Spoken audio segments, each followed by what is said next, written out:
이렇게 넘어가고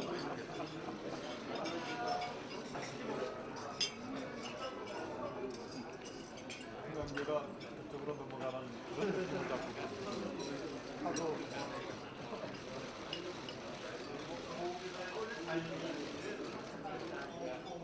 파워줄 냈는데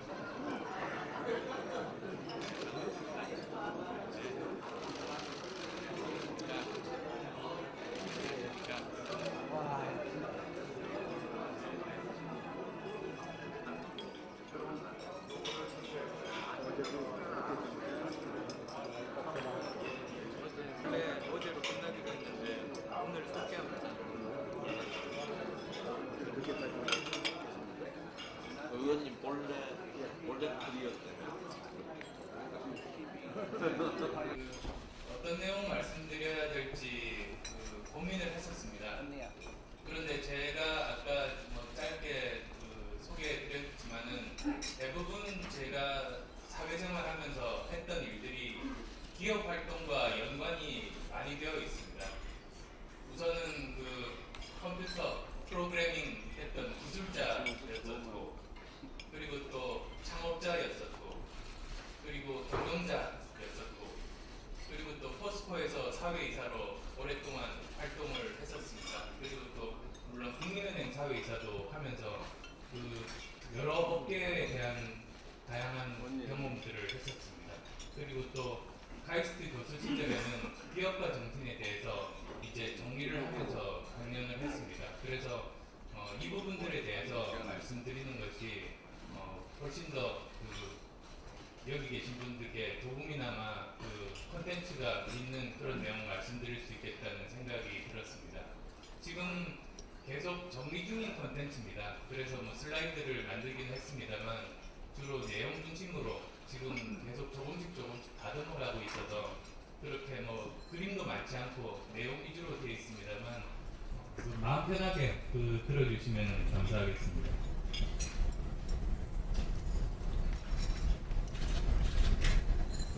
말씀드릴 내용이 크게 세 가지 정도입니다. 그래서 우리나라에서 중소기업, 벤처기업이 어떤 의미를 가지는가, 왜 우리나라에서 이 부분들이 중요한가, 거기에 대해서 나름대로 정리한 생각 말씀을 드리고, 그리고 나서 그렇게 중요한 중소기업, 벤처기업이 왜 한국에서는 제대로 잘 자리 잡지 못하는가에 대한 문제, 그리고 이것들을 풀려면 실질적인 해법들은 어떤 것들이 있을까, 이렇게 간단하게 세 파트로 말씀을 드리고자 합니다. 우선 어떤 분들은 그렇습니다. 지금 현재 우리나라가 자랑스러운 글로벌 대기업들이 많이 있고 우리나라 전체 경제를 크게 이끌어가고 있습니다. 따라서 우리나라에서 어쩌면 우리나라 정도 경제 규모에서는 대기업 위주의 산업 구조로 계속 끌고 가는 것이 우리나라가 올바로 갈 수 있는 방향이 아닌가, 이런 의견들 가지고 계신 분들도 계십니다.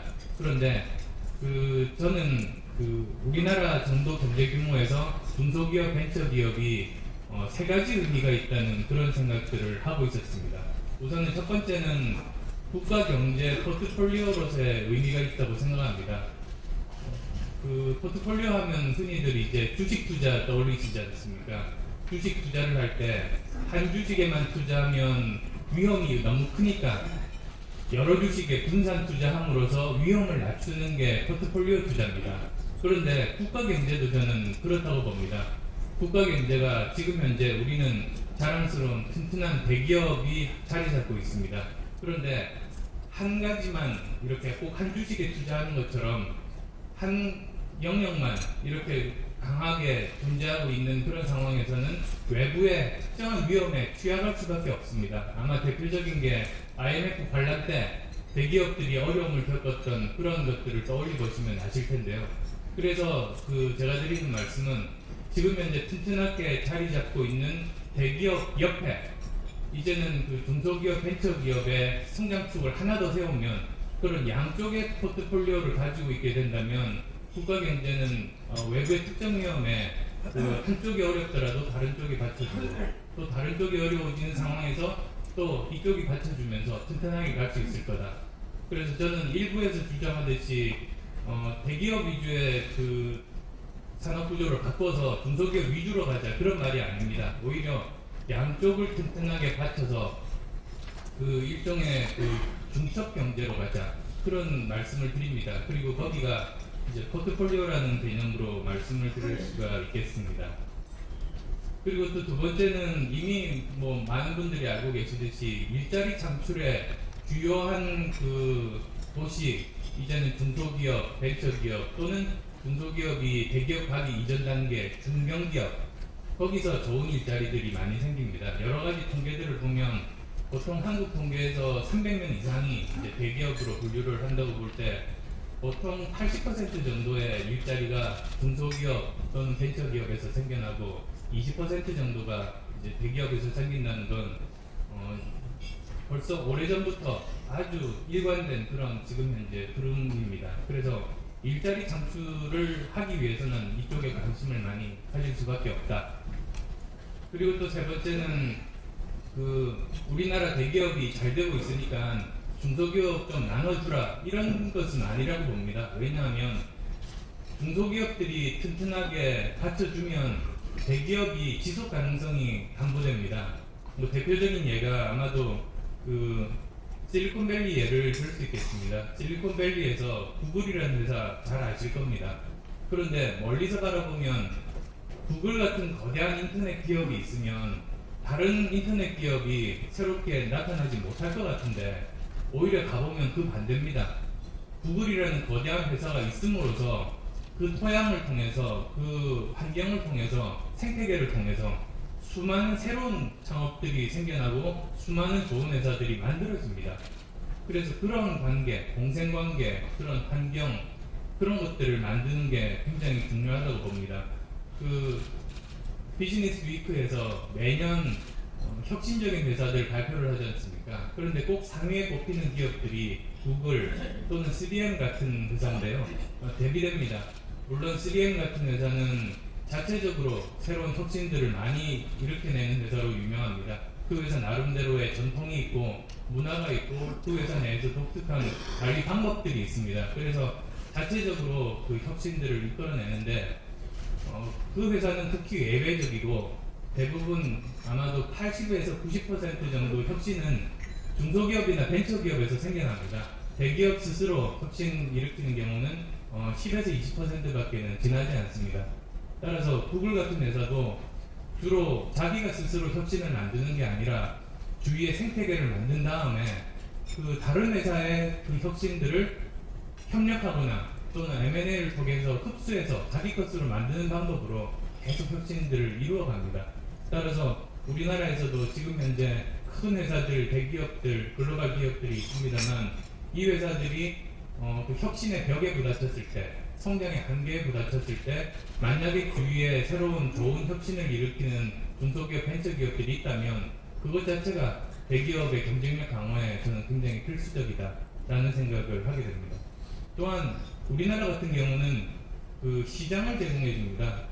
보면 우리나라 글로벌 기업들의 그 수익도들을 이렇게 잘 분석을 해보시면 그 아주 큰 기업을 말고는 대부분의 그 수익 창출이 국내에서 옵니다. 수출로 벌어들이는 그런 수익은 굉장히 적고 대부분의 수익들이 국내 기반입니다. 따라서 국내에서 시장이 어느 정도 건강하게 튼튼하게 형성되는 것이 이 기업들이 계속 경쟁력을 가지는데 정말로 중요한데 우리나라에서 대부분의 중산층을 이루고 있는 사람들이 대부분 이런 그 고용되고 있는 곳이 중소기업들입니다. 따라서 중소기업이, 벤처기업이 제대로 이렇게 그 받쳐줘야 거기서 아주 튼튼한, 견실한 그 중산층들이 많이 생성이 되고 그 사람들이 대기업 물품들을 구매하면서 대기업의 경쟁력을 유지시켜준다. 따라서 서로 상생관계에 있다. 저는 그렇게 생각합니다. 그럼에도 불구하고 이제 중소기업들이 지금 현재 모두 아시다시피 별로 그렇게 상황이 좋지 않습니다. 그리고 잘못됐는데요. 중견기업 현황입니다. 그리고 또 중견기업 경우를 봐도 또 역시 상황이 그렇게 좋지 않습니다. 절대적인 전체 산업계에서 차지하는 중견기업 비율도 굉장히 낮은 형편이고 R&D 투자 비율에서도 보시듯이 그 스스로 이제 다음 대기업으로 도약을 해야 되는 입장인데 여러 가지 이유로 그런 연구개발비 투자도 적고 경쟁력이 그렇게 많지가 않습니다. 그러다 보니 그 상태로 머물러 있거나 또는 다시 중소기업으로 전락하거나 그런 그 악순환들이 보이고 있습니다. 그럼 왜 이렇게 실패하는가? 몇 가지 저는 가능한 요인들이 있을 것 같습니다. 크게 나눠서 한 4가지 정도 말씀드릴 수 있겠는데요. 여기서는 이제 새로운 기업을 창업하거나 또는 이미 창업된 기업을 경영하는 데서 여러 가지 문제점들을 겪고 있는 이유가 무엇인가? 이게 4가지로 봅니다. 그래서 첫 번째는 사업 기회가 이제 갈수록 줄어들어서 그런 것 아니겠는가? 라는 생각을 해볼 수가 있겠고요. 또 이제 두 번째로는 투자 회수율이 낮다 보니까 고생에 비해서 차라리 그 정도 자금이면 은행에 넣어두고 이자 받는 게 훨씬 더 안전하지 그 정도도 안 되는 투자 회수율 때문에 위험을 감수할 수는 없지 않습니까? 그래서 그런 문제. 그 다음 또 세 번째로는 아무리 고생해도 성공 확률이 너무 낮으면 새롭게 진입하는 사람들도 멈춤하기 마련입니다. 그리고 또 네 번째로는 워낙 위험이 커서 한 번 시도해서 실패하면 다시는 재기를 하지 못하는 그런 상황에서 아무리 젊은 사람들이라도 무모하게 뛰어들기는 굉장히 힘든 그런 상황인데요. 한번 세부적으로 한번 살펴보겠습니다. 그래서 그 사업 기회가 점점 줄어들고 있다는 건 사실 일리가 있습니다. 보면 시장이 항상 성숙해질수록 그 새로운 사업 기회가 줄어듭니다. 인터넷 초창기 때, 그러니까 1990년대 중반 정도에는 여러 가지 사업 기회들이 많았습니다. 새로운 창업도 많이 생기고 인터넷 붐도 불고 거기에 비해서 지금 현재 인터넷에서는 예전에 비해서는 사업 기회가 훨씬 더 적습니다. 그래서 산업이 성숙해질수록 사업 기회 적어지는 건 당연한 상식이 아닌가 싶은데요. 그리고 또 어느 정도 성숙해진 다음에는 규모의 경제를 통해서 가격 경쟁에 들어갑니다. 그러다 보면 아무래도 훨씬 더 큰 대기업들이 유리할 수밖에 없고 새롭게 진입하거나 또는 새롭게 창업하기는 점점 더 힘들어지는, 즉 사업 기회가 줄어든다는 것은 맞습니다. 그런데 이것 자체가 기업가 정신을 위축시키는 중요한 요인은 저는 아니라고 생각합니다. 보면 예전 정말 2000년, 3000년 전 이전부터 계속 사업가분들이 했던 이야기 중에 하나가 요즘 너무 사업 기회가 없다. 그 말을 몇천 년 동안 사업가들은 했다고 합니다. 그런데 보통 일반적인 평범한 분들이 사업 기회가 없다고 생각할 때도 사업 기회를 찾아내서 새로운 사업을 만드는 게 사실 진정한 기업가 아니겠습니까? 스타벅스 같은 경우 그게 첨단 IT 산업도 아닙니다. 그냥 인류가 예전부터 마시고 있었던 커피인데 그걸 새롭게 조합해서 그 정교한 비즈니스 모델을 통해서 사람들이 원하는 부분들을 정확하게 찾아서 사업을 전개하니까 첨단 산업이 아니라도 세계적으로 저렇게 큰 산업으로 키울 수 있구나, 그런 것도 아닙니까? 그래서 결국은 남들이 보지 못하는 사업 기회를 보는 게 진정한 기업가라는 측면에서 보면 또 이것 자체가 아주 중요한 그런 요인이라고 저는 보기는 힘들다는 생각입니다. 그럼 그 다음은 이제 미약한 투자 회수율인 것 같은데요. 선진국에서 보면 이제 투자자들이 투자하지 않습니까? 엔젤 투자자들 투자합니다. 그런데 투자자들이 투자를 하는 이유는 너무나 당연하게 몇 년 후에 자기가 자금을 회수할 수 있기 때문에, 이익을 볼 수 있기 때문에, 은행에 그냥 정기예금 하는 것보다는 훨씬 더 고수익을 올릴 수 있기 때문에 그 위험을 감수하고 투자를 하게 됩니다.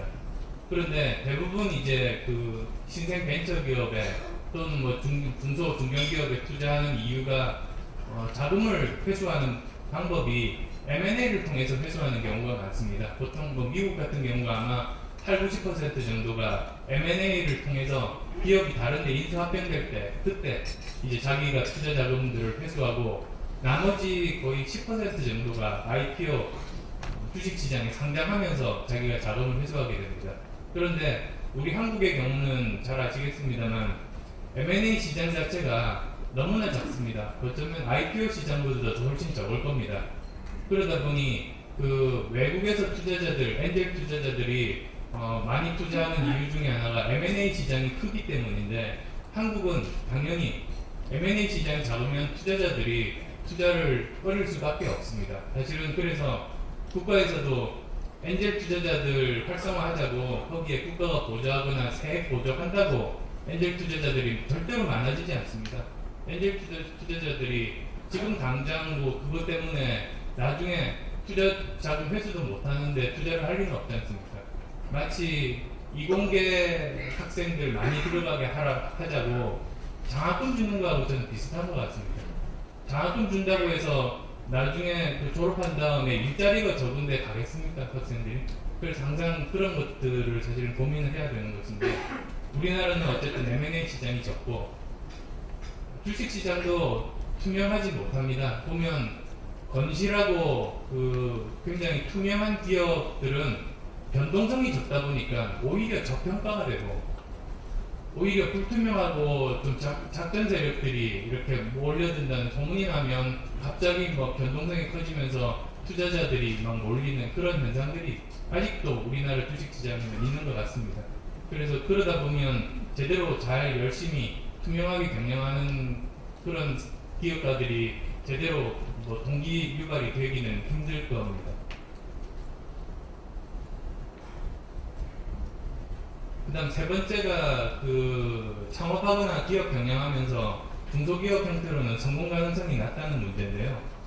이것도 이제 따지고 보면 여러 가지 사실 요인들이 있습니다만 주요한 요인들이 저는 이 정도인 것 같습니다. 우선은 다른 사람 탓할 필요 없이 중소기업 경영자, 벤처기업 경영자 스스로가 그 실력이 부족합니다. 그래서 제대로 헤쳐나가지 못하는 부분들이 있습니다. 그리고 또 두 번째로는 기업 지원 인프라가 사회적으로 잘 갖춰져 있으면 기업들이 경영하는 데 도움이 됩니다. 그래서 예를 들자면 제대로 인력들이 많이 공급이 되는 그런 상황에서는 기업이 스스로 인력들 교육에 투자할 필요 없이 바로 인력을 갖다 쓸 수 있지 않습니까? 그런데 그렇지가 못하다 보면 기업이 자기 일하기도 바쁜 상황에서 인력들 교육부터 여러 가지 일들을 다 해야 됩니다. 그러다 보면 아무래도 역량이 분산돼서 제대로 집중하기가 힘든 그런 상황인데요. 그래서 이런 기업 지원 인프라가 부실하다 보면 제대로 기업 경영하는데 굉장히 어려움들을 많이 겪겠습니다. 그리고 또 뭐 많이 이야기가 되는 불공정 거래관행. 지금은 대기업, 중소기업 불공정 거래관행만 이야기가 되고 있습니다만 사실은 더 심각한 것 중에 하나가 조달 시장입니다. 제대로 공공기관 또는 뭐 공기업에 중소기업들이 납품할 때 겪는 그런 애로사항들, 그런 사항들은 사실은 국가에서 먼저 풀어주는 것이 바람직한데 그 부분이 불투명한 경우도 많고 제대로 잘 안 되어 있고, 그리고 또 꼭 대기업 탓할 것만 아닙니다. 대기업이 없이 중소기업들만 모여있는 곳에서 보면 벌어지는 현상들이 과당 경쟁을 통해서 어느 누구도 제대로 잘 못 풉니다. 계속 그게 지지부진하고 그러다 보면 굉장히 힘든 상황들이 전개가 됩니다. 그래서 그런 이 대기업, 중소기업 거래관행만 볼 것이 아니라 사실은 이 세 가지를 골고루 다 이제 봐야 되는데 지금은 그렇지는 않은 것 같습니다.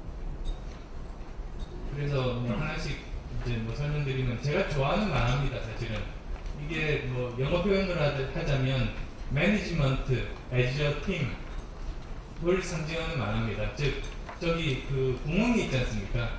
공사판에 구멍이 있는데 한 사람이 걸어가면 그냥 떨어져서 죽습니다. 그런데 세 사람이 이렇게 걸어가면 처음에 첫 사람이 구멍에 도달했을 때 뒤 두 사람 때문에 빠지지 않습니다. 그냥 걸어갑니다. 그리고 그 다음부터 걸어가고 뭐 저런 위험이 있어도 그냥 빠지지 않고 그냥 갈 수 있습니다. 그래서 아무리 똑똑한 천재 한 사람이라고 해도 평범한 여러 사람들을 못 당하듯이 다양한 구성의 경영진이 있으면 여러 가지 위험을 극복할 수 있다는 저는 굉장히 재밌는 만화 상징이 아닌가 그렇게 생각을 합니다. 따라서 여러 가지 통계들 보면 창업자가 한 사람인 경우와 두 사람 이상인 경우, 두 사람 이상인 경우에 훨씬 더 성공 확률이 높습니다. 그래서 보면 지금 여러 가지 언론에서 등장하는 건 한 사람의 스타들이지 않습니까? 그래서 빌 게이츠, 그 스티브 잡스 이런 식으로 한 사람의 경영자만 부각되고 있습니다만 꼭 그렇지는 않습니다. 사실은 애플은 공동 창업입니다. 거기도 스티브 잡스와 스티브 우즈니악이라고 하는 그 기술자, 천재 그 기술자가 있었기 때문에 이게 가능했던 겁니다. 그래서 서로가 다른 전문 영역에서 서로가 다른 관점에서 바라보면서 열심히 할 수 있다는 그런 뜻입니다. 그래서 예를 들면 뭐 CEO와 CFO가 두 사람 다 있을 때 CEO는 도전하고 CFO는 너무 위험하면 뒤에서 잡지 않습니까? 그래서 마치 자동차가 속도 낼 수 있는 이유는 브레이크가 있기 때문에 마음 놓고 속도를 낼 수 있는 것처럼 이렇게 제대로 잘 역할 분담이 되어 있을 때 그건 성공 확률을 굉장히 높일 수 있다는 생각입니다. 그리고 아까 기업 지원 인프라 그냥 인력만 말씀드렸는데요. 뭐 여러 가지가 사실은 있습니다. 인력을 공급하는 대학이나 또는 투자한 벤처 캐피탈이나 또는 자금 대출하는 금융권이나 또는 그 한 분야의 전문성을 가지고 제대로 잘할 수 있는 아웃소싱 업체, 예를 들면 콜센터. 만약에 어떤 콜센터가 보통 일반 기업에서 직접 운영할 때보다 훨씬 더 싼 가격으로 그 전화 받는 고객들의 만족도가 높다면 그러면 중소기업들이 자기 스스로 콜센터 만들 필요 없죠. 다 아웃소싱을 줄 수 있습니다. 그러면 이제 그 중소기업은 자기가 하는 일에만 집중하면 훨씬 더 이제 승률을 높일 수가 있는 법인데 이런 아웃소싱 산업 자체가 발달하지 못하거나 또는 굉장히 그 부실하다면 그러면 각각 개별 기업들이 그 일을 하면서 비효율적이고 굉장히 힘들게 되는 그런 상황인 것 같습니다. 그리고 또 정부 정책도 영향들을 많이 미칩니다. 특히 이제 그 연구개발비 투자 같은 쪽에 정부에서 어떻게 방향을 잡느냐에 따라서 그 굉장히 다른 그런 모습들이 보이는데요. 그래서 뭐 예를 들자면 지금 현재 정부의 그 R&D 정책들을 보시면 대부분이 옛날 우리 산업화 시기 때 많이 맞춰져 있습니다. 즉 예전에 우리가 했던 거는 새로운 거를 창조하기보다는 남들이 했던 거 따라가는 거 아니었습니까? 그러니까 뭐 영어 표현으로 패스트 팔로워 전략을 국가 전략으로 채택을 해서 추격형 남들이 했던 거 최대한 빨리 이렇게 따라잡는 선진국 따라잡는 그런 전략으로 했었습니다. 그런데 그러다 보면 이제 당연히 그 국가에서 R&D 투자들을 효율적으로 써야 되고 그러다 보면 그 남들이 이미 했고 저건 성공하는 게 증명이 된 거니까 우리가 하는 연구개발 투자는 그 성공 확률이 높은 쪽으로 결과 위주로 점검을 하면서 진행을 했습니다. 그런데 이제는 어떻게 됐습니까? 우리나라가 이제 그 더 이상 누구를 따라잡기보다는 우리가 세계에서 처음으로 시도하는 것들을 이제 만들어야 우리나라가 이제는 한 단계 더 도약할 그런 나라가 됐습니다. 그래서 아마 지금 현재 정부도 창조경제 이야기하는 이유가 사실은 그래서일 거라고 저는 생각을 하는데요. 그렇게 하려면 지금 현재 그 연구개발 투자 방식으로 하면 안 됩니다. 왜냐하면 그 새로운 시도는 실패가 다릅니다. 그래서 오히려 실패를 용인을 해야 마음 놓고 여러 가지 방법을, 다양한 방법을 시도해서 그 중에서 성공이 나오는 법입니다. 그런데 그 성공은 세계 최초의 성공이 될 수 있습니다. 그래서 지금까지는 그 결과 위주로 이렇게 하다 보니까 지금 현재 국가 R&D 투자해서 그 결과를 보면 뭐 성공 확률이 90%, 95%가 넘는답니다. 그런데 그러지 말고 이제부터 해야 될 일은 오히려 결과에 대해서 감사하기보다는 과정만 제대로 돼 있고 아무 문제가 없으면 결과에 대해서는 책임을 묻지 않는 쪽으로 바뀌어야 여러 가지 다양한 새로운 시도에 도전을 하고 그렇게 되면 거기서 정말 진정한 창조가 나올 수 있습니다. 근데 그래서 국가 R&D 평가 시스템이 안 바뀌면 저는 창조 경제는 없다고 봅니다. 그래서 그런 기본적인 것들부터 사실은 바꿔야 된다는 문제의식들이 있고요. 그거 말고도 사실은 몇 가지가 있는데요. 나중에 대책 때 제가 말씀드리겠습니다. 그 다음 이제 뭐 불공정 거래관행 이 부분에 대해서는 뭐 여러 가지 이야기가 나왔었습니다. 그런데 제가 여기서 드리고 싶은 말씀은 중소기업, 대기업 간의 불공정 거래관행만 보지 말고 조달시장, 그 다음에 중소기업 간의 바닥 경쟁, 이런 쪽도 관심 있게 들여다봐야 제대로 이렇게 산업구조 하에서 이런 문제들을 많이 해결할 수 있다. 그 문제를 주장을 하고 싶습니다. 그 다음에 이제 아까 제가 말씀드렸던 우리나라에서 이렇게 중요한 기업가 정신이 자꾸만 이렇게 쇠퇴하는 이제 네 번째 이유로 너무 위험합니다. 우리나라에서 기업가는 잘 되면 다행이지만 잘 될 확률도 낮은 데다가 잘 안 되면 평생 다시는 기회를 못 가집니다. 바로 금융사범 되고 다시는 재개할 수 없는. 그래서 그런 상황들을 보면서 젊은 20대 친구들은 거기 가지 않습니다. 얼마 전에 통계 여론조사들 보니까 고등학생이었던 걸로 기억하는데요.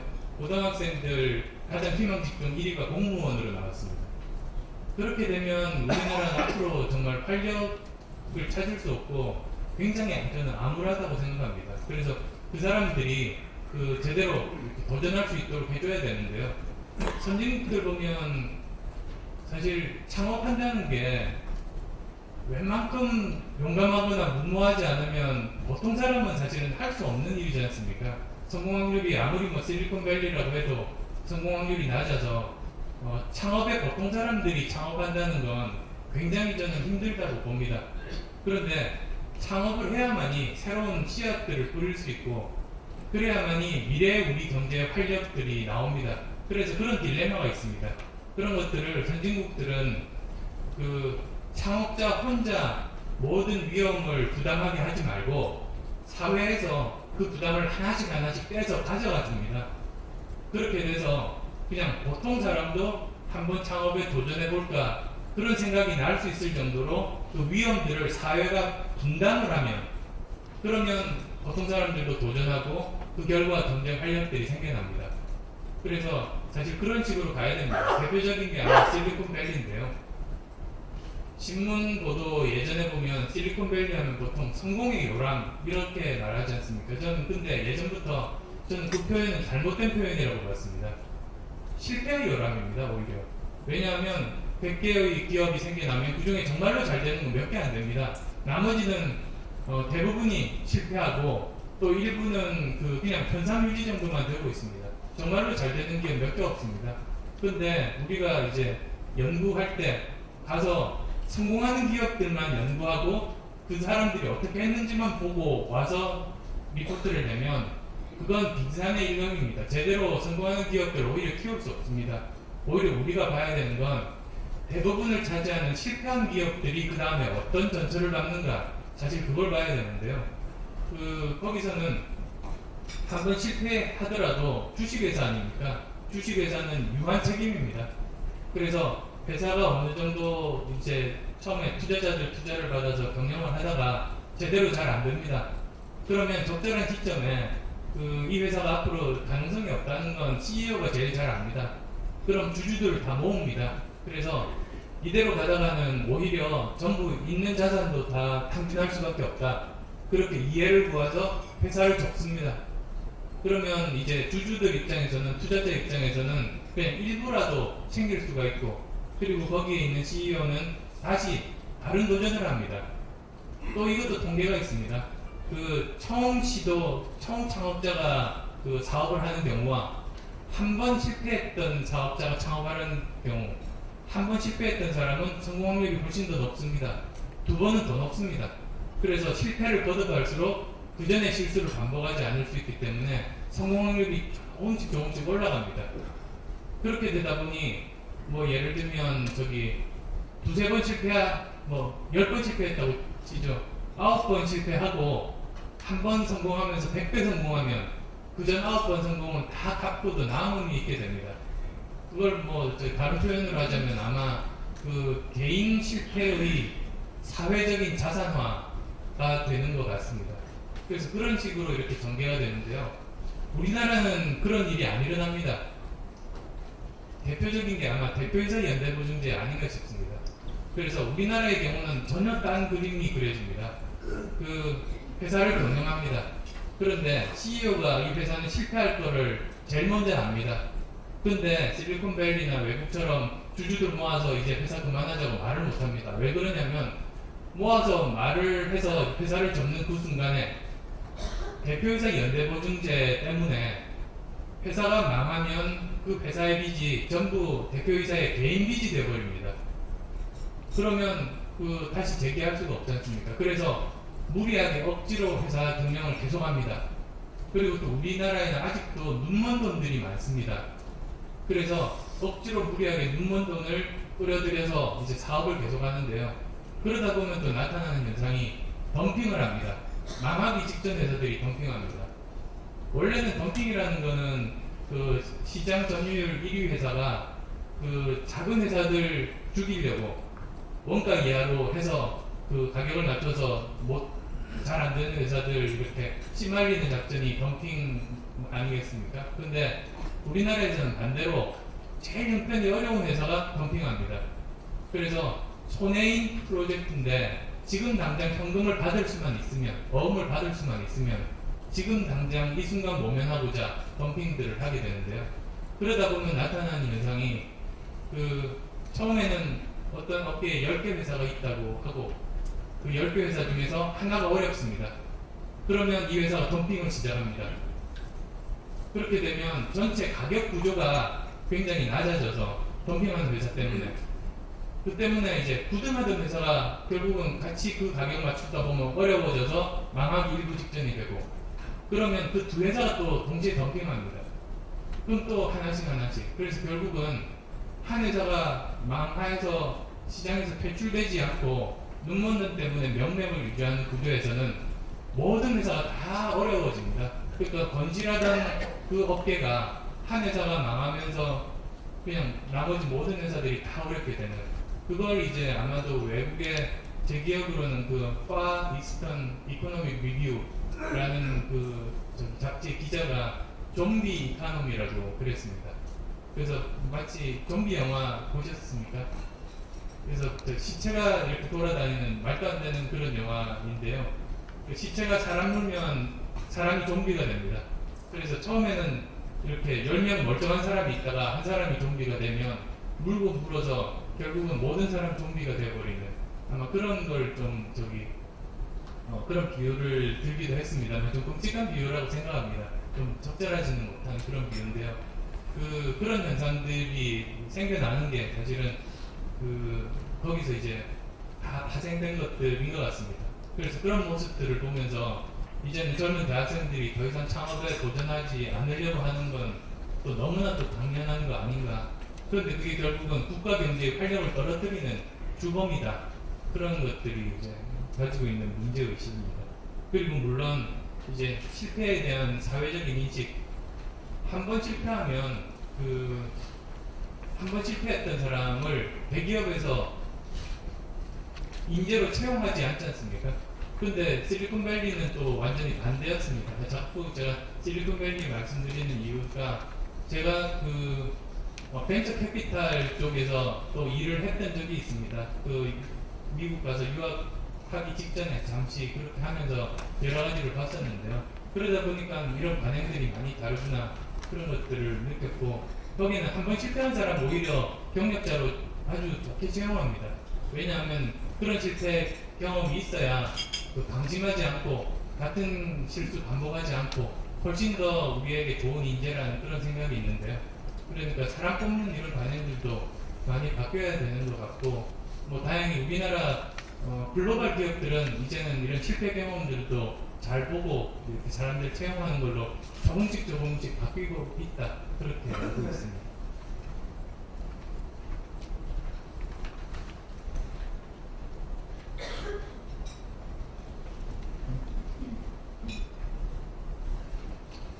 그럼 아무런 그런 문제 제기만 했었는데요. 그럼 이런 것들을 사실은 어떻게 풀 것인가 사실 그게 더 중요하지 않습니까? 문제 진단이야 모든 사람들이 할 수 있는 것이고 사실 이걸 어떻게 풀 것인가 정답은 없습니다만 저도 지금 이제 조금씩 여러분들 말씀 듣고 정리하는 중이지만 그래서 중간 단계 버전, 베타 버전이라고 볼 수는 있는데요. 이렇게 생각했습니다.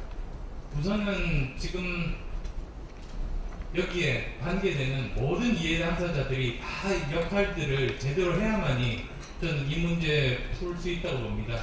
뭐 일부에서 생각하는 것처럼 정부에서 왜 일을 못하냐, 정부가 모든 책임이다. 저는 그런 거는 아니라고 생각합니다. 모든 이해 당사자들이 각자 자기가 맡은 일들을 제대로 하고, 정부는 조율하는 역할들, 제대로 큰 전략하에서 조율하는 역할들을 해야 지금 이런 위기들을 넘을 수 있다는 그런 이제 기본적인 생각인데요. 모든 것들을 다 말씀드리기보다 부분 이제 말씀을 드리면, 우선은 아까 말씀드린 투자 회수 시장이 정상화돼야 된다고 봅니다. 여러 번 이야기가 사실은 됐었던 부분이지만 아직도 잘 되고 있지 않는 부분이 이런 M&A 시장, 그리고 왜 M&A 시장이 이렇게 만들어지지 않을까를 놓고 보면 어쩌면 또 대기업의 불공정 거래 관행 또는 중소기업의 인재 빼가기와도 관련이 있습니다. 인스타그램 아십니까? 얼마 전에 작년인가요? 인스타그램이라는 직원 한 20명짜리 회사가 구글에 1조 원에 팔렸습니다. 그런데 그 구글에서 왜 그 1조 원이나 주고 그 작은 회사를 샀느냐고 물어보니까 20명 스카우트 비용이랍니다. 그래서 그거 보고 사실은 저 뭐 잘 아는 대기업의 임원분하고 말씀드렸더니 그 임원분도 참 대단하다. 본인이 그 입장이었으면 그 한 사람 한 사람 저쪽에서 너 월급 몇 배 줄 테니까 오라고 그냥 그랬으면 됐을 텐데, 그럼 훨씬 더 적은 비용으로 그 일을 할 수가 있었을 텐데 그 말씀 하시는 겁니다. 그래서 이게 아마 문화나 관행 차이인 것 같습니다. 지금 현재 그 중소기업들이 그 중소기업인들을 만나보면 제일 불만 중에 하나가 이겁니다. 그 정상적인 그런 상황에서는 중소기업이 직원들 교육에 투자할 여력이 부족한 건 당연하지 않습니까? 그래서 선순환되는 경제가 되기 위해서는 대기업에서 신입사원들을 많이 뽑아서 열심히 교육을 시키고, 그 중에서 정말로 중요한 인재들은 대기업에서 계속 뭐 임원까지 승진하고 사장도 되고 그러지만, 도중에 이제 그 나름대로 또 하고 싶은 다른 일이 있거나 또는 도전정신이 충만한 사람들은 어느 정도 경험을 쌓은 다음에 나와서 새롭게 창업을 하거나 중소기업 임원으로 가서 다시 거기가 발전시키는 그런 게 선순환이라고 생각하는데, 지금 현재 우리나라에서 그 많이 일어나고 있는 일은 그 반대라는 겁니다. 오히려 그 직원들을 이렇게 중소기업으로 사람들이 많이 오지 않다 보니까 그 어렵게 신입사원들을 구해서 이렇게 계속 그 일을 시키고 교육시킵니다. 그래서 보통 한 3년에서 6년 하면 대리에서 과장 정도가 됩니다. 근데 사실은 중소기업 입장에서는 그 사람들 그 월급 주면서 교육시키는 기간입니다. 그 기간이. 그 기간에는 그 직원이 받는 월급보다 그 직원이 하는 일, 생산성 가치는 더 적습니다. 그래서 그 정도 기간은 사실은 중소기업에서 그 교육비라고 생각하고 손해보면서 그냥 열심히 그 직원들을 키우는데, 그렇게 해놓고 나면 대기업에서 2배 월급 주고 그냥 데리고 간답니다. 그래서 어떤 중소기업 사장님은 울분을 토하시면서 그 프로야구에서 선수들 스카우트할 때 구단에 돈 주지 않습니까? 그런 것처럼 아니 그 기본적인 교육비라도 줘야지 이게 뭐냐고. 그러니까 대기업에서는 그 어느 정도 교육해서 제대로 된 인재들만 그냥 이렇게 손쉽게 굉장히 적은 비용으로 빼간다는 겁니다. 근데 그것 자체가 이제 그 이렇게 경제 구조가 선순환되는데 굉장히 방해가 되고, 그 이런 인재들에 대해서 어느 정도 제대로 대우를 해주고, 또 만약에 그 기술이 필요하다면 아예 그 기업을 인수를 합병을 해야지 이렇게 개별로 저쪽에서 다 빼가는 그런 관행들은 어디서 도대체 하소연을 해야 될지 모르겠다. 공정거래위원회에서도 그 일은 우리 소관이 아니라고 하고 하소연할 데가 없다. 그러는 게 이제 꽤 많이 듣는 그런 말씀들입니다. 그래서 아마도 M&A 시장이 제대로 활성화되지 못하는 이유 중에 하나가 이런 그 인재 빼가기나 불공정 거래 관행을 통해서 M&A를 하지 않더라도 할 수 있는 방법들이 있다 보니까 또 M&A 시장이 제대로 되지 않는 그런 측면들도 있습니다. 그리고 뭐 또 하나는 그 실리콘밸리 뱅크라고 있는데요. 그 이름은 은행인데 그 저기 리스크 테이킹 하는 그 정도가 벤처 캐피탈과 일반적인 커머셜 뱅크 중간 정도 됩니다. 그래서 거기서 주로 하는 일들이 어느 정도 중견기업들 간의 M&A가 될 때 그때 이제 자금을 조달하는 그 정도 역할들을 하는 그런 은행이라고 알고 있는데요. 실리콘밸리에 있고요. 아마도 이런 금융권에서도 이 부분에 대해서 이렇게 적극적으로 전문성을 가지고 뛰어드는 데가 부족하다 보니까 또 그런 일이 나타나는 거 아닌가. 저는 M&A 시장 하나만 가지고도 사실은 뭐 지금 말씀드린 건 빙산의 일각이고 엄청나게 많은 나름대로 해야 될 일들, 문제의식들, 저는 그런 것들이 있다고 봅니다. 그래서 지금부터라도 이쪽을 제대로 관심을 가지고 열심히 노력을 해야 되는 그런 부분이라고 생각합니다. 그 다음 이제 누구 탓할 필요 없이 중소기업, 벤처기업, 경영진 실력을 길러야 됩니다. 그런데 실력 기르는 건 두 가지지 않습니까? 어느 정도 기본적인 학습을 통해서 개념을 갖춰야 되고, 그리고 그 개념을 실제로 현업에서 적용시킬 수 있어야 됩니다. 근데 보면 저도 이제 중소기업 사장일 때 생각해 보면 교육을 받고 싶은데 갈 수가 없습니다. 시간 때문에. 보통 대학에서는 단기 과정을 보면 한 학기 정도입니다. 한 학기 매주 하는데요. 그것도 시간 내기가 너무너무 사실은 힘들어서 현실적으로 굉장히 힘들고, 또 직원들이 보통 보면 중소기업들이 한 직원이 한 역할을 담당하는 그런 경우가 많기 때문에 이 직원이 교육받으러 가면 그 업무는 회사 내에서 정지 상태입니다. 그래서 많은 시간을 사실은 보낼 수가 없습니다. 백업 인력이 없다 보니까. 그래서도 저는 꼭 필요한 게 최단기 속성 과정, 예를 들면 주말 동안, 이틀 동안 전략에 대한 프레임워크를 배울 수 있는 그런 과정들, 사실 이런 게 필요합니다. 그래서 전략이라는 게 MBA 할 때는 사실은 기본적인 전략도 한 학기 아닙니까? 그런데 그렇게 한 학기 이렇게 하지 말고 이틀 동안 할 수 있는 가장 기본적인 프레임워크를 가르쳐주고, 그리고 그걸로 그치는 게 아니라 실제로 자기가 회사에서 하고 있는 업무를 가지고 와서 그 업무를 거기에다 적용시켜 보는 실습 시간, 그리고 그걸 개별적으로 교수들이 한 사람 한 사람씩 봐서 고쳐주는, 그렇게 되면 실제로 이틀 교육을 받은 다음에 회사로 가서 업무에 적용 가능하게 됩니다. 근데 이거는 실제로 해봤습니다. 그리고 그렇게 가능합니다.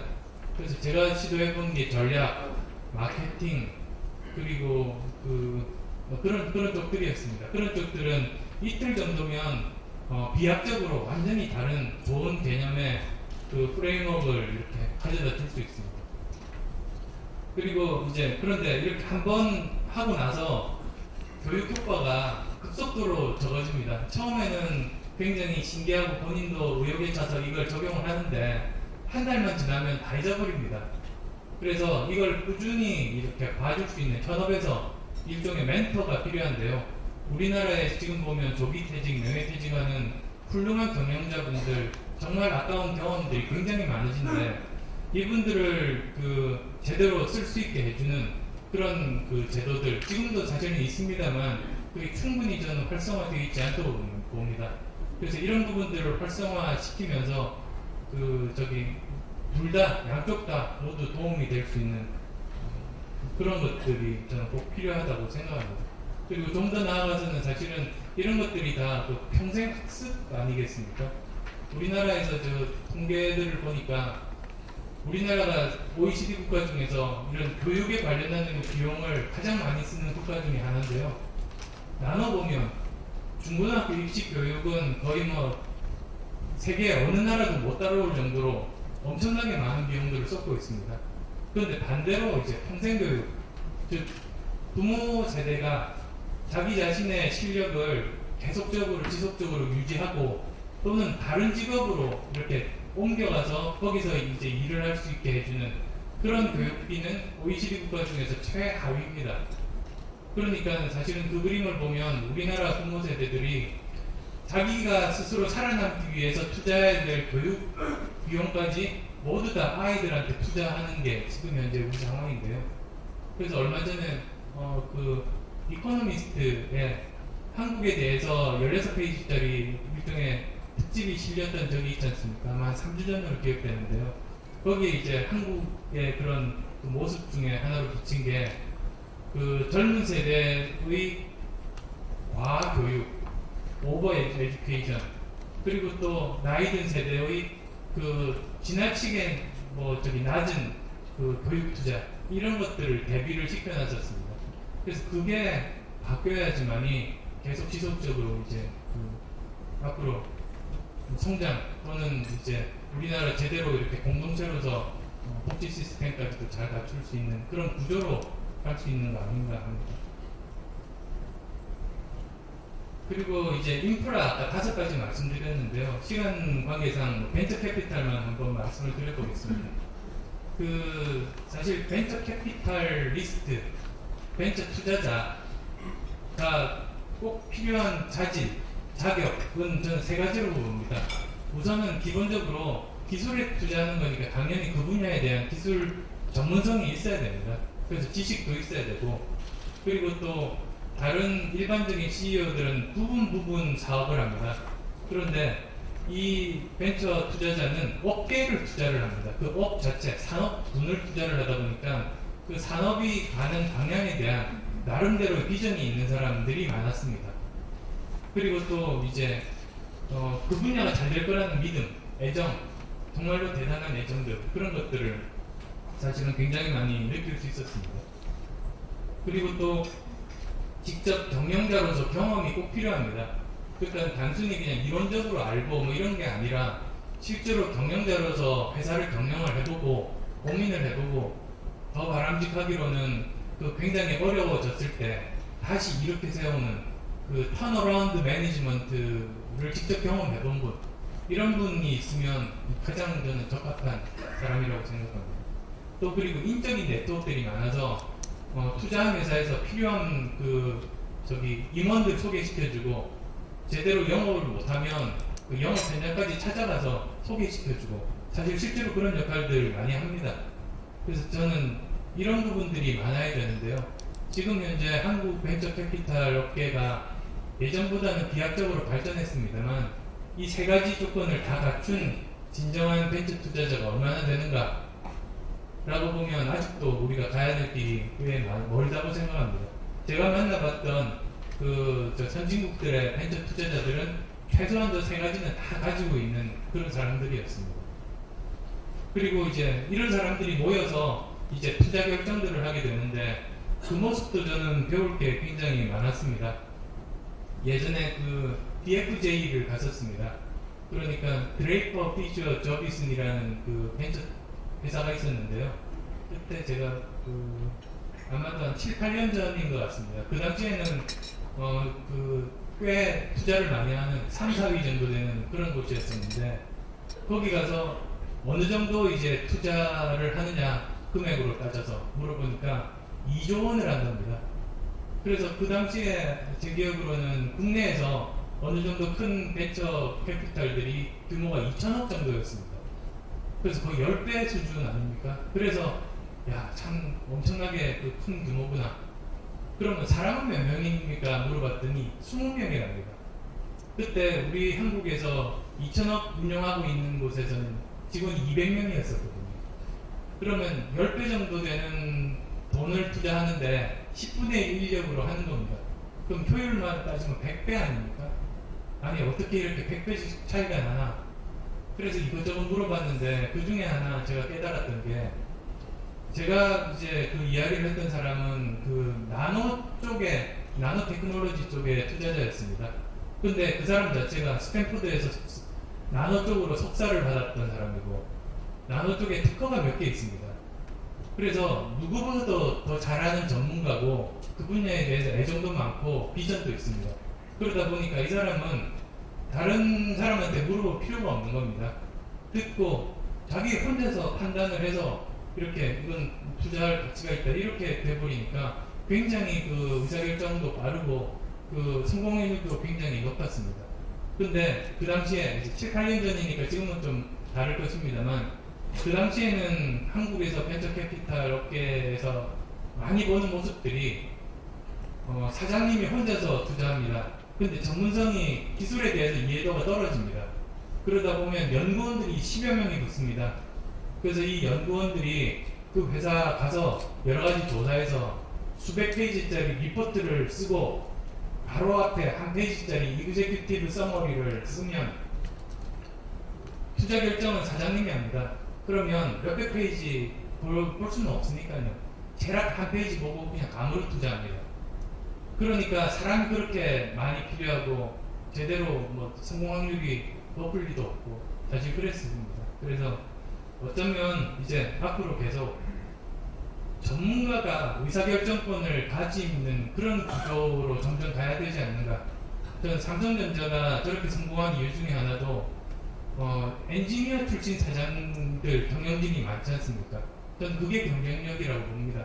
그래서 전문가와 그 의사결정권이 유리되어 있을 때, 서로 다룰 때, 그럴 때 비효율성이나 또는 그 낮은 성공 가능성을 탈피하기 위해서는 해당 분야의 전문가가 의사결정권을 같이 가지고 있는 구조, 그런 게 굉장히 바람직하겠구나, 그런 생각들을 이제 투자자 만나면서 들었던 생각입니다.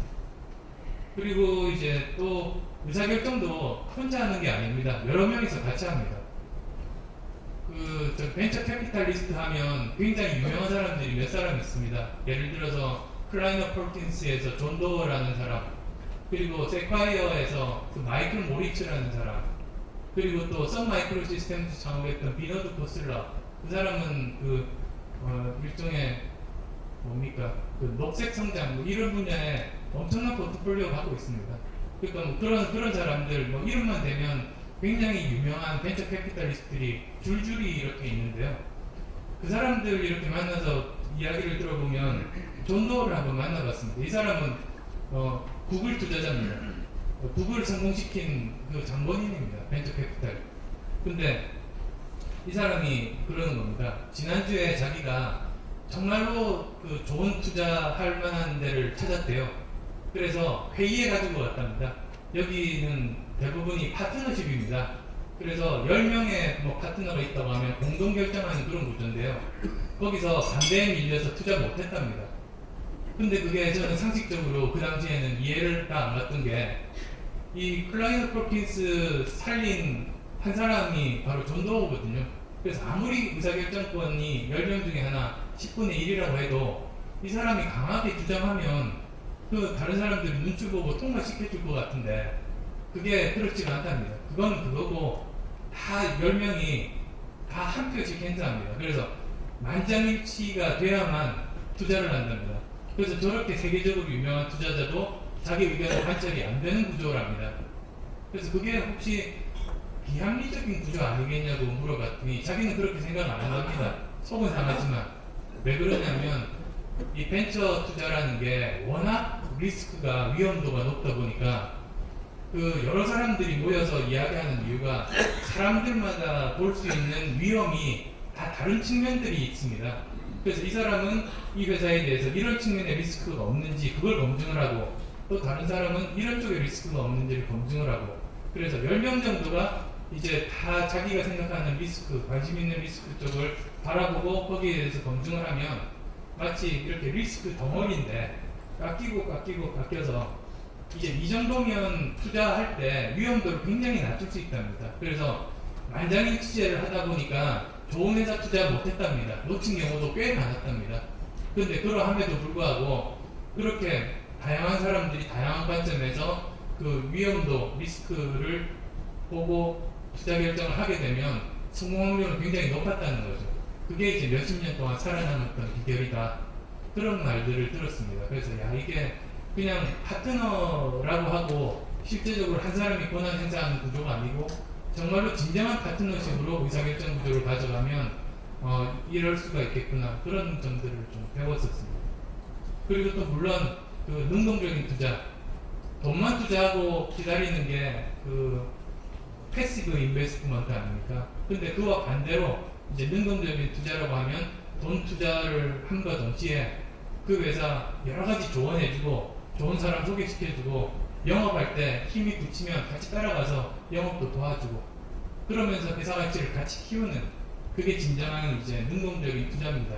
그래서 벤처 캐피탈 중에서도 그냥 돈만 투자한 다음에 이사회만 참석하는 정도로 감시, 관리 감독 하는 경우가 많은데 그건 진짜 벤처 캐피탈이 아닙니다. 오히려 더 직접적으로 깊숙이 참여해서 실제로 가치를 같이 키우는 그게 진정한 벤처 캐피탈인데요. 그래서 이런 걸로 보면 아직도 우리나라에서는 벤처 캐피탈이 더 가야 될 그런 부분들이 저는 많다고 봅니다. 그리고 벤처 캐피탈이 제대로 잘 서야 이제 벤처 업계 또는 중소기업 업체가 제대로 자리 잡을 수 있습니다. 근데 우리나라에서 유명한 벤처 투자자 누구 이렇게 물어보면 혹시 떠오르는 분 계십니까? 어떤 산업 분야에서 그 산업이 제대로 잘 가고 있는지를 나타내는 중요한 지표 중에 하나가 저는 사람이라고 봅니다. 어떤 분야에서 누구 이렇게 떠오르면 그 분야 사실 제대로 잘 되고 있는 거고, 아무도 안 떠오르면 그 분야 지금 제대로 잘 안 되고 있다는 그런 반증이 아닌가 하는데요. 그런 측면에서 아직 여기가 제대로 잘 서야, 그리고 또 엔젤도 마찬가지입니다. 엔젤 투자도 제대로 잘 자리 잡아야 이런 산업계도 제대로 잘 자리 잡을 수 있는데 앞으로 가야 될 길이 더 많겠구나 라는 생각을 하고 있습니다. 그리고 R&D 쪽도 아까 말씀드렸듯이 결과가 아닌 과정평가를 해야 새로운 시도가 나타납니다. 그리고 보통 이제 정부과제에서 중복과제는 허용하지 않습니다. 그런데 그 이유가 다 있지 않습니까? 패스트 팔로워, 다른 데서 이미 시도하고 성공했던 것들 우리나라가 한국형으로 재빨리 나아가고자 할 때 우리가 썼던 정말로 효율적인, 그래서 우리나라가 여기까지 온 것 같습니다. 그것 덕분에 국가에서 정말 제대로 된 산업 정책하고 제대로 굉장히 어려운 재정 환경 여건 속에서도 연구개발 비만은 아낌없이 투자했던 국가의 선도적인 것 때문에 우리나라가 여기까지 왔는데, 근데 이제는 서서히 패러다임이 바뀌고 있는데요. 세계의 그런 패러다임도 바뀌고 우리나라 내부에서도 이제 어느 정도 청소년기를 거쳐서 어른이 된 이런 상황에서는 이 부분이 바뀌어야 된다고 봅니다. 그래서 모든 분야를 중복과제를 허용할 필요는 없고, 단지 정말로 새로운 첨단에 그리고 굉장히 장기 프로젝트에 한해서는 다양한 시도를 할 수 있게 여러 개의 과제를 중복과제를 허용을 하고 평가를 해서 1년 내지는 2, 3년 후에 평가를 한 다음에 그 중에서 제대로 못 가고 있는 것들을 잘라내는 겁니다. 그래서 숫자를 줄이고 처음에 5개, 3개, 2개, 1개씩으로 하면서 거기서 이제 성공하는 걸 이제 끄집어내는 그런 방식으로 접근하는 게 이제 우리가 해야 되는 부분 아닌가 싶습니다. 그리고 또 더 나아가서는 기획 단계에서 제가 카이스트 있을 때 정말 연구개발비를 많이 투자하는데 산업화와 연결이 잘 안 되는 겁니다. 그리고 특허는 많은데 기업에서 관심 가지는 특허가 없습니다. 왜 그런가 고민을 해봤는데 결국은 결론 중에 하나가 기획할 때, 과제 기획할 때 연구만을 위한 연구를 기획합니다. 연구자분들만 모여서 기획을 하다 보니까 그걸 가지고 산업화를 하려고 해도 특허인데 기업체에서는 관심이 없는 겁니다. 그래서 기술만을 위한 기술, 특허만을 위한 특허 이런 채로 머무르다 보니까 이미 연구개발 다 끝나고 특허까지 나온 마당에 이걸 이제 그때 산업화를 하려고 아무리 노력해도 이미 동떨어진 기획 단계부터 동떨어진 것들을 기업에서 원할 리는 없습니다. 따라서 기획 단계부터 물론 기초과학 쪽이 그렇지는 않겠습니다만 기획 단계부터 시장을 고려해서 같이 이렇게 기획해 나가면 시장에서 원하는 특허나 결과물까지, 그래서 기술 산업화도 자연스럽게 연결될 수 있는 것 같습니다. 또 있습니다. 예를 들면 여러 연구자들이 이제 지원을 합니다. 그런데 어떤 경우에 경쟁률이 굉장히 높은 경우도 있고 경쟁률이 낮은 경우도 있습니다. 그러면 국가에서 정책적으로 경쟁률이 높은 게 바람직할까 낮은 게 바람직할까 그걸 생각을 해봐야 되는데요. 지금 현재 경쟁률이 꽤 높습니다. 한 10대 1 정도, 부분마다 다른데요. 그 정도 된다고 알고 있는데, 그럼 어떤 문제가 발생하냐면 다양한 교수들이 있습니다. 다양한 분야의 연구 분야가 있습니다. 그런데 나온 프로젝트는 굉장히 좋습니다. 경쟁률이 높습니다. 그러면 이 교수들이 자기의 특기나 전공을 버리고 지금 나온 프로젝트의 자기 연구과제를 바꿉니다. 짜맞춥니다. 그럼 그게 다양성도 줄어들고 여러모로 다양한 시도, 새로운 시도, 창조적인 시도가 나오기가 굉장히 힘듭니다. 그래서 뭐 예를 들면 10대1 정도가 아니라 4대1 정도, 그 정도로 경쟁률을 낮추는 그런 작업들, 물론 그렇게 되다 보면 여러 가지 고려할 점이 많을 겁니다. 그래서 이렇게 단기 과제와 장기 과제의 비율을 어떻게 갈 것인가, 소규모 과제와 대규모 과제의 비율을 어떻게 갈 것인가, 그리고 특정한 프로젝트나 또는 자유 과제의 비율을 어떻게 할 것인가, 그게 일종의 커다란 국가적인 연구 개발 관련한 포트폴리오인데요. 그 비율들을 적정하게 조합을 해서 이렇게 경쟁률을 낮추는 작업들, 그래서 여러 가지 다양한 시도들이 계속 될 수 있도록 기회를 주고, 그 중에서 10개 중에 하나 제대로 성공해서 세계적인 최초의 성과를 낸다면 그거야말로 굉장히 값어치가 있는 일 아니겠습니까? 그게 창조 아니겠습니까? 그래서 사실 이런 R&D 쪽도 굉장히 달라져야 되는 부분들이 많습니다. 그래서 그런 부분들이 왜 안 될까에 대해서 굉장히 안타까운 그런 마음들이 많은데요. 그리고 이제 불공정 거래 관행 이쪽 부분은 워낙 이야기들이 많아서 넘어가도 될 것 같습니다. 단지 하나 이제 징벌적 배상 좀 말씀드리고 싶은데요. 기업에서 굉장히 거부감들을 많이 가지고 있는 부분이기도 합니다. 근데 기본적으로 징벌적인 배상이 왜 도입이 점점 조금씩 되고 있는지 저 나름대로 해석은 이렇습니다. 사업하다 보니까 제가 사업하는 10년 동안 평생 만날 수 있는 사기꾼은 다 본 것 같습니다. 저 세상에 그렇게 사기꾼 많은지 처음 알았습니다. 근데 이렇게 사기꾼들이 어떻게 저렇게 사기를 치는가, 동기들을 나름대로 이제 생각을 해보면 이런 것 같습니다. 경제학적인 관점에서 판단하는 것 같습니다. 그래서 한쪽에는 자기가 사기를 쳐서 벌 수 있는 돈이 얼마일까 계산을 합니다. 그리고 또 한쪽에는 또 계산이 내가 잡힐 확률이 어느 정도인가, 그리고 또 한 번 잡혔을 때 뱉어내야 되는 손해보는 돈이 얼마인가, 이거를 확률적으로 계산을 해서 만약에 잡힐 확률이 낮고 그리고 잡히더라도 자기가 물어야 될 벌금이 낮으면 그러면 그냥 사기치는 겁니다. 그래서 만약에 감옥을 가더라도 몇 년 살고 나와서 수십억 이렇게 자기가 벌 수 있으면 그냥 사기치는 거죠, 사실. 그래서 근데 이제 계속 특히 이제 주식시장 머니게임 그런 쪽을 보다 보면 워낙 많은 사람들이 있고 워낙 빠르고 또 막 전문성들이 있다 보니까 국가기관에서 감시하는 데는 저는 굉장히 한계가 많은 것 같습니다. 속도도 느리고 인력도 절대적으로 부족하고, 근데 그렇다고 해서 지금 재정 상황이 좋지 않은데 감시 인력들, 공무원을 무한정 늘릴 수도 없지 않습니까? 그런 딜레마가 지금 봉착되어 있는데요. 이럴 때 쓸 수 있는 방법이 한자 표현으로 1벌 100개 아닌가 싶습니다.